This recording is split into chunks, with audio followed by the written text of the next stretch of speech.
Do you need to replace the solid-state drive on your Inspiron 7430 2-in-1? Well, I'm going to show you how. Also, you can click the top right of the screen to find this part or tools or additional help on our website, including written step-by-step tutorials with detailed images. Now that that's out of the way, let's jump into it. First, unscrew the bottom base cover.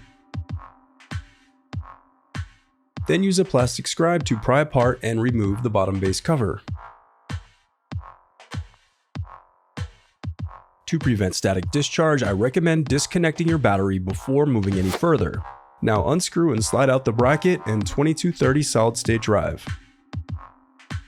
Now unscrew and remove the 2230 solid-state drive.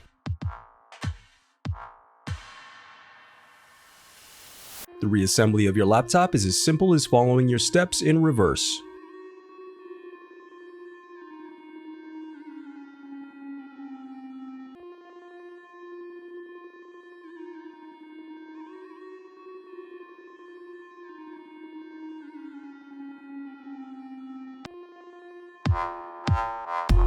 If you still need help, you can visit partspeople.com and view printable DIY instructions to help you along the way. We also have playlists of thousands of Dell tutorials for hundreds of different models, so keep checking back. Thanks for watching.